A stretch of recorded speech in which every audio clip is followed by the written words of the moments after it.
The American Constitution was written in 1787, but there was a mechanism built in to amend and change the document over time. Since 1787, the Constitution has been amended 27 times, most recently in 1992.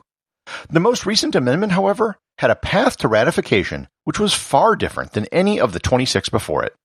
Learn more about the 27th Amendment and the very circuitous route it took to ratification on this episode of Everything Everywhere Daily.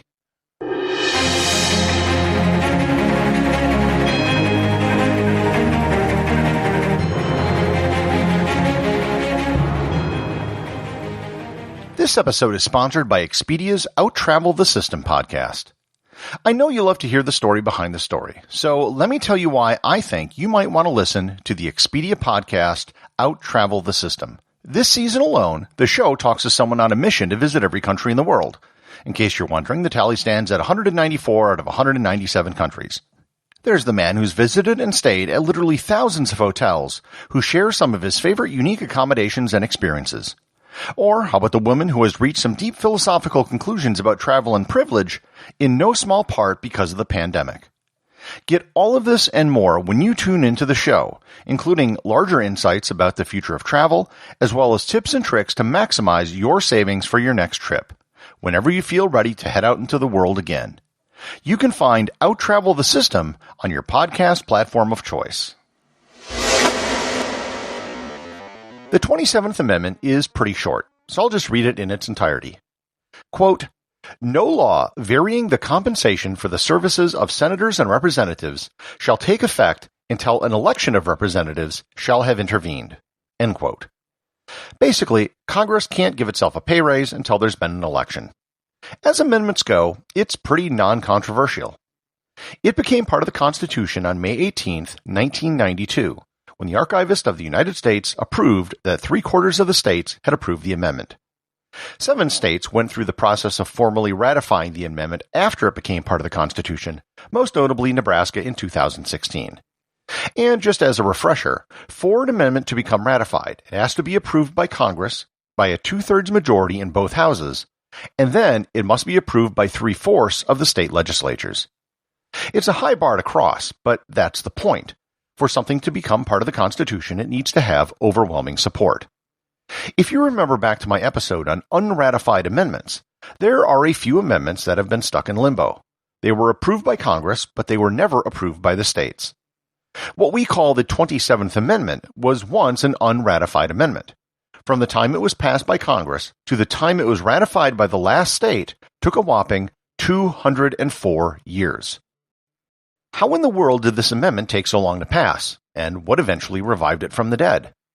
Believe it or not, the Congressional Pay Amendment was actually part of a collection of 12 amendments, which we today call the Bill of Rights. Only 10 of the 12 amendments originally passed back in the 18th century. Actually, if you want to get technical, James Madison had originally come up with 20 amendments, which was then whittled down to 17 when it was debated in the House, and then the Senate brought it down to 12, which were approved by Congress. And just in case you're wondering, that 12th Amendment, which was never ratified, dealt with congressional apportionment. It's probably a good thing that it was never ratified because it just wouldn't work with a country with 330 million people. Also, that unratified amendment was originally stated to be the First Amendment of the original list of 12. The Congressional Pay Amendment came very close to passing when it was first released. When Congress sent the 12 amendments to the states on September 24, 1789, the Congressional Pay Amendment was listed second. 4 states ratified the Congressional Pay Amendment rather quickly: Maryland, South Carolina, North Carolina, and Delaware. Then Vermont joined the Union in 1791, and they ratified it later in the year, followed by Virginia. Kentucky joined the Union in 1792, and they ratified it within a month of becoming a state. And this is where it stood for 81 years. 9 states had ratified the amendment, but the number of states required for passage grew as more states were admitted to the Union. In 1873, Ohio approved the amendment in protest of the Salary Grab Act, which doubled the salary of the President and Supreme Court justices. Likewise, 105 years later in 1978, Wyoming approved the amendment in protest of a congressional pay raise. And this is where things stood in 1982, where this story takes a completely unexpected turn. 19-year-old Gregory Watson was an undergraduate at the University of Texas in Austin.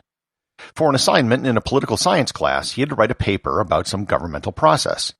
He researched the process for the approval of constitutional amendments. During his research, he came across a chapter of a book on the subject of unratified amendments. The Congressional Pay Amendment just jumped out at him. His paper was on the amendment and how he believed that despite being initially proposed almost 200 years earlier, it was still alive and could still be ratified. He turned in his paper to his teaching assistant and received a C. He appealed the grade to his professor of the course, Sharon Waite. She recalled the encounter by saying, quote, "I kind of glanced at it, but I didn't see anything that was particularly outstanding about it, and I thought the C was probably fine." End quote. She refused to change the grade. According to Watson, quote, "So I thought right then and there, I'm going to get that thing ratified." End quote. He set about to ratify a constitutional amendment just to spite his professor. He began writing members of Congress to see if anyone would know someone back at their home state who would be interested in introducing a ratification bill. He got a few negative replies, but mostly it was silence. No one really cared. Then he got a positive reply from a senator from Maine, William Cohen. The same William Cohen who would later serve as Secretary of Defense under Bill Clinton. He passed it on to someone in Maine, who passed it on to someone else, who passed it on to someone else. Finally, on April 27, 1983, Maine ratified the amendment. He had actually gotten one state to go along with his campaign. From there, things started picking up steam. Colorado passed it in 1984. 5 states ratified it in 1985.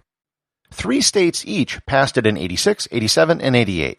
7 states passed it in 1989, 2 in 90, and 1 in 91. Entering 1992, there were 3 more states needed for ratification. On May 5th, both Missouri and Alabama both passed it. Then, on May 7th, Michigan ratified the amendment, and it became part of the Constitution. It only took 204 years and 1 disgruntled student to get the amendment passed. According to Watson, quote, "I wanted to demonstrate that one extremely dedicated, extremely vocal, energetic person could push this through. I think I demonstrated that." End quote. He actually continued on this path. He realized that Mississippi never ratified the 13th Amendment, which abolished slavery, and he got them to finally ratify it, even if it was just ceremonial. As an epilogue to the story, after having driven a successful campaign to get a constitutional amendment passed, this was brought to the attention of his college professor who had originally given him a C. She was blown away.